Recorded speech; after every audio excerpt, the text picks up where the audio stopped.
You didn't get into your first choice college and now you're freaking out.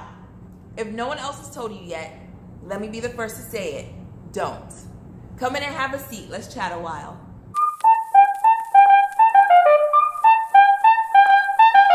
Welcome to Upliftology TV, where we are uplifting greatness in the next generation. Now here's your host, Adebisi, Adebowale. Now I know it's easier said than done, but honestly, your dreams, your life is not over. Going to college is a huge step. Yes, I know that. And I absolutely loved my experience when I was in college. But if you don't get into your top choice school, guess what? There are still schools out there that may be a great fit for you. And the great thing about applying to schools is that most likely, more than not, you apply to more than one school. As I tell my scholars, it's always best to apply to more than one school because you never know what may happen. You may not get accepted, or even during the waiting period, you may actually discover that the schools that you apply to are not exactly where you would want to go or what you see yourself doing. After all, things change, your mind changes, life happens, and that's perfectly okay. Now take it from me. I wasn't accepted into my first choice school, or my second, or my third, and honestly not even my fourth. I had huge dreams of going to UPenn because they had the top business school in the nation at the time in which I applied, and they're still pretty darn good till this day. And NYU and Columbia University were both close seconds. So as I was waiting for my acceptance letters to come back, I actually discovered something rather huge. Columbia University actually didn't have an undergrad business school, which was life-changing. So the fact that I didn't even get into the school was completely usurped by the idea that they didn't even have what I wanted to study. So I can only imagine, had I gone there, got to the school, and I discovered I was in the wrong place the entire time. Now, don't get me wrong, Columbia University is a phenomenal school, and anybody who gets into it is really blessed. Like, they're awesome, and so many opportunities are presented to students who go to Columbia University. A couple of my clients actually have gone to Columbia University, and I'm so proud of them. But it wasn't a good fit for me. You may actually discover the schools that you applied to or you thought that would be awesome and spectacular for you to go to may or may not have been a good fit for you in the long run. Chances are you actually applied to more than one school, and even if you didn't, there are always other options. You may discover that what you've been waiting for was actually a little hidden gem or a hidden secret in one of the schools that you actually did apply to. I know the waiting process could be very arduous and tempting and exasperating, but just wait. Get all the acceptance letters back from the schools that you applied to, and then start weighing your options. Which schools will be a best fit for you? What schools actually have the majors that you're currently interested in studying? Look at all the options of the schools, the amenities, the benefits, the sororities, the fraternities, the activities, the study abroad programs. Look at every detail and everything that you want to experience in college. Make sure that the schools that you're waiting for and the schools that you actually get accepted to have those options if you haven't done your research prior to. All the schools that I was actually accepted to were all my local schools in the DC area.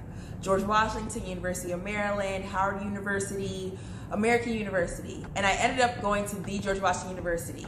And I'm so grateful for the opportunities that I had there. And I know that if I actually had gone to one of the out-of-state schools that I wanted to go to initially, then I wouldn't have had some of the opportunities that I had. Like what? Being a White House intern. That was honestly the luck of the draw for me, because even though I was a White House intern, I was actually rejected the first time that I applied.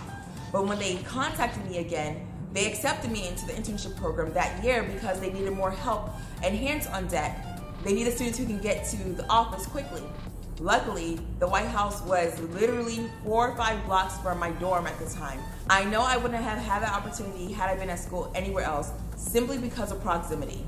I'm so grateful for the George Washington University for that, because I was able to walk to the White House and intern for a semester and have one of the best experiences of my life to date. I also had the opportunity to study abroad 3 times.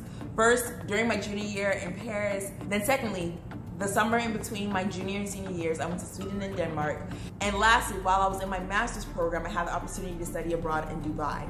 And crowning them all was joining my sorority, Delta Sigma Theta Sorority Incorporated, which I have some of the most amazing sorority sisters and experiences and memories to date because of all the opportunities and all of the people who I met while I was on campus. And I know that even if I got into my top choice school, I would have had other great experiences, but the ones that I had, I know resonate with me till this day. So I can't even imagine had I got somewhere else. Now, while this doesn't happen all the time, it does happen sometimes. And I want to give you some tips on this just in case you find yourself in this situation.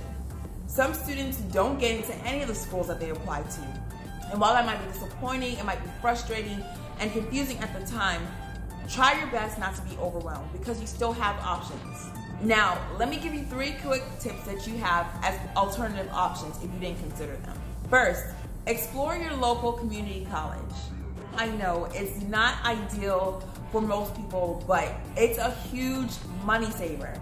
In the first 2 years of college, most students are taking their GCRs, general course requirements, and those are typically standard across the boards at any school. Your sciences, your math, your English courses that are required for any major.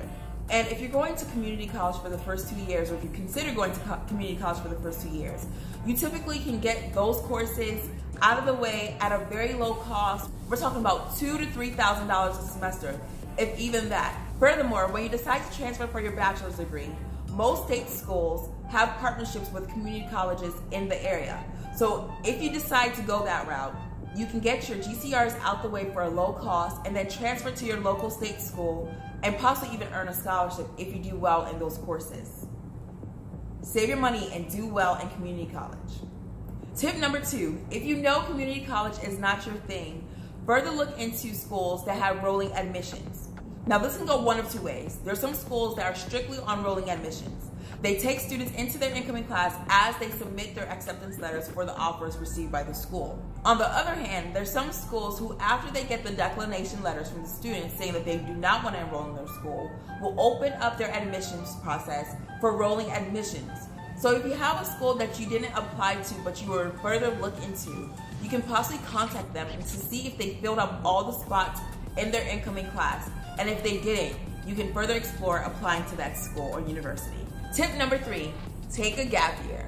I know, it is the unconventional path that students take nowadays to getting their education, but you can learn just about anywhere, and taking a gap year is honestly one of the best options students have in this day and age. I'm talking about taking some time to work and discover your passions and what you're strong at, or even taking some time to live abroad and do some other things, do some community building, teaching English abroad, whatever it may be, but have a plan. You don't want to take a gap year and just completely blow the year. You want to make sure that you're using your time wisely, and even furthermore, if you decide to go back to school after that gap year, you can take your experiences into the classroom to further your education. Going to college is an exciting time for anyone who decides to enroll into school. And I know that if I had done it any other way, I probably wouldn't have had the same experiences that I had in my memory today, and that I'm so grateful for. So again, let me reiterate, if you did not get into your top choice college, don't freak out. Explore all the options you have in front of you. I hope this video was helpful for you, and if you haven't done so yet, be sure to check out my college and scholarship application checklist, which I'll have in the description box for you below. If you like the content in this video, make sure you give us a thumbs up. If you have a comment or a question, leave it in the comment section below. And if you haven't done so yet, make sure you hit the subscribe button so that you can get an alert whenever we publish our next video. I'll see you in the next one. Thanks for watching.